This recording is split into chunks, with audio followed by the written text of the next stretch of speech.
ഞാൻ ഏത് ഷേപ്പിൽ തിരിച്ചു വരുമെന്ന് എനിക്ക് നിശ്ചയമില്ല. ഏത് ഷേപ്പിൽ തിരിച്ചു വന്നാലും തന്നെ വീട്ടിൽ കൊണ്ടുവന്ന് വിടണം. കേട്ടോടെ?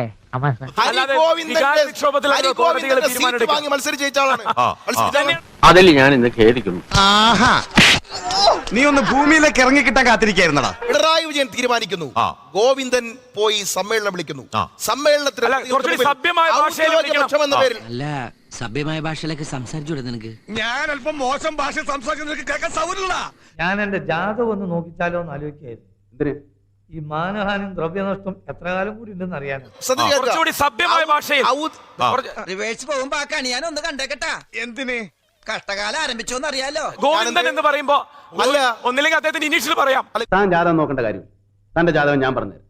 ഗോവിന്ദൻ എന്ന് പറയുമ്പോൾ പിന്നെ പത്മനാഭൻ എന്ന് വിളിക്കോ? അല്ല, ഇന്നും കിട്ടിയില്ലേ? കിട്ടി.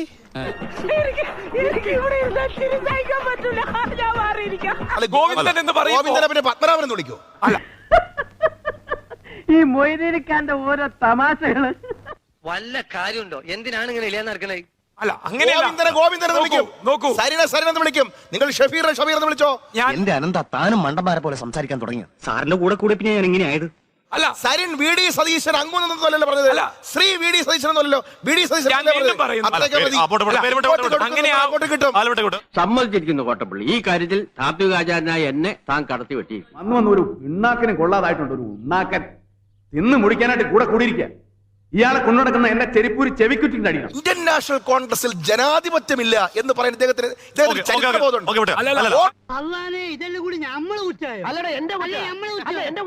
ഇന്ത്യൻ നാഷണൽ കോൺഗ്രസിനെ ജനാധിപത്യം പറയാൻ ഒരു ഗോവിന്ദനുമായില്ല, ഒരാളുമായിട്ട്. ചെറിയ വട കൊടുത്ത് വലിയ വട വാങ്ങിച്ചു. നീ എന്തിനാണ് റോട്ടിൽ കൂടെ പോണ ഏണിയൊക്കെ പിടിക്കണത്? നാട്ടുകാരെ കൊണ്ട് പറയിപ്പിക്കാൻ വേണ്ടിട്ട്. 100% CPM-കാരനായി, അങ്ങനെയാണോ? അല്ല, അതിലിപ്പോ എന്താ അത്ര സംശയം? എന്താ കണ്ടാലും തോന്നും. എന്താണ് തമാശയാക്കാണ്? അല്ല, തമാശയാക്കാണ്. അങ്ങനെ ആക്കണ്ട. ഇപ്പൊ ഞാൻ ഒറ്റ മാസമൊക്കെ മതി, അങ്ങനെ കംപ്ലീറ്റ് എന്താണ് അടിമുടി പൊളിറ്റിക്കൽ ഷിഫ്റ്റിന് 1 മാസം മതി. സരിന് 1 മാസം മുമ്പ് പറഞ്ഞ രാഷ്ട്രീയം ഇതൊക്കെ. അതിപ്പോ നോക്കൂ, മാർച്ചിൽ താങ്കൾ എഴുതുന്ന പിണറായി വിജയൻ എന്ന അഭിനവ ക്വിസ്ലിംഗ്. ഞാനൊന്നും പറഞ്ഞിട്ടില്ല. മുതലാളി ഒരു പ്രാവശ്യം പറഞ്ഞിട്ടുണ്ട് ബോട്ടിൽ വെച്ചേ. മുതലാളി മറന്നുപോയതാ. ഈ സരിൻ ഇടതുപക്ഷ രാഷ്ട്രീയം പറയുന്ന അതേ തീവ്രതയിൽ ഇടത് വിരുദ്ധ രാഷ്ട്രീയം പറഞ്ഞിട്ടുണ്ട്. കൂട്ടബലാത്സംഗ വകുപ്പിന്റെ എന്താണ് തലവൻ എന്ന് വിളിക്കുന്ന മുഖ്യമന്ത്രിയെ. ഇതിനാണ് അവനവൻ പാരാന്ന് പറയുന്നത്. അതന്നത്തെ ചോരത്തിളപ്പിന് ഇപ്പൊ എന്ത് ചോര തണുത്തു പോയാ? മുഖ്യമന്ത്രി ക്രിമിനൽ എന്ന് വിളിക്കുന്നുണ്ട്. DYFI ബലാത്സംഗം നടന്നത് എന്ന് ചിത്രീകരിക്കുന്നുണ്ട്. അപ്പൊ അതൊക്കെ പറയുന്നതോ ഏത് സരിനാണ്? യഥാർത്ഥ സരിൻ ആ സരിനാണോ ഈ സരിനാണോ? അല്ല, അതല്ല ഉദ്ദേശം. ഞാൻ മാറി. പരസ്പരം കുഴിക്കുന്ന കുഴികൾ പതിക്കുമ്പം ആദ്യം ഈ സംസാരിക്കുന്ന വ്യക്തിനെ ആദ്യം അറസ്റ്റ് ചെയ്ത് ലോകപ്പിലാണ്. ഇത് ഭയങ്കര ഇടങ്ങേറായിട്ട് വരിക. പോലെയും കേരളത്തിന്റെ പൊതുസമൂഹത്തിന് മുന്നിൽ നിലനിൽപ്പിന് വേണ്ടി രാഷ്ട്രീയം കൊണ്ടു നടന്ന ഒരാളായിരുന്നു സരിൻ. പണി അവൻ ഉദ്ദേശിച്ചത് അവന്റെ വിദ്യാഭ്യാസ കുറവുണ്ടാവും, അങ്ങനെ പറഞ്ഞു. അതുകൊണ്ടല്ല, ഞാൻ കൊളോക്കിലായിട്ട് പറഞ്ഞതാ. അവിടെ ഒന്നും വെച്ചേക്കല്ലേ. അതൊക്കെ കാപട്യമായിരുന്നോ? കാപട്യമായിരുന്നല്ല, ഞാൻ നിലനിൽപ്പ് എന്ന് പറയുന്നു. ഞാൻ വീണ്ടും പറയുന്നു. അല്ല, അപ്പൊ ഇപ്പൊ കാണിക്കുന്നത് എന്താന്ന് ചോദിച്ചാലോ?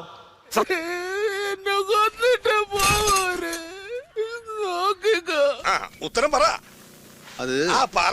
കോൺഗ്രസിൽ നിൽക്കുമ്പോൾ നിലനിൽപ്പിന്റെ രാഷ്ട്രീയമാണെങ്കിൽ താങ്കൾ കോൺഗ്രസ് വിട്ട് LDF-ൽ വരുമ്പോഴും നിലനിൽപ്പിന്റെ രാഷ്ട്രീയം തന്നെയാണെന്ന് ആരോപണം ഉണ്ടായാലോ സരിൻ? നീ ഇപ്പൊ ചോദിച്ചതേ ഒരു ആദ്യം ഊണ ആൻസറാ. എന്തോന്നാടോ ഇത്? എവിടെ നിന്ന് കിട്ടിയോടോ ഈ ഉണ്ടാക്കണേ? IASS ഒന്നും ഉണ്ടായിട്ട് കാര്യമില്ല. അല്ല, അവമാനിക്കരുത്. ഞാൻ നല്ലൊരു കുടുംബത്തിൽ പറഞ്ഞവനാണ്. നീ നല്ല കുടുംബത്തിൽ പറഞ്ഞു, ഞാൻ പിന്നെ മറ്റേ കുടുംബത്തിൽ പറഞ്ഞാണല്ലോ. പച്ച മലയാളത്തിൽ പറഞ്ഞ അന്തസ് വേണം. അന്തസ് വേണോടാ, അന്തസ്. ഇങ്ങനൊരു മരത്തലേനെ ഞാൻ ജീവിതത്തിൽ കണ്ടിട്ടില്ല. നശൂല. കിട്ടിയാ? ഇല്ല, ചോദിച്ചു വാങ്ങിച്ചു. പോവാ. ഈ കിട്ടുന്നതിലേക്ക് എനിക്ക് സന്തോഷമേ ഉള്ളൂ. ഇനിയും കിട്ടാൻ വേണ്ടി ഞാൻ പ്രാർത്ഥിക്കാം. എന്റെ ജീവന്റെ അവസാന തുടിപ്പ് വരെ ഈ ഹക്കീം പൊരുതും. ലാൽ സലാം. ഒരു കാര്യം ചെയ്യാം, പോയിട്ട് രാവിലെ വരാം.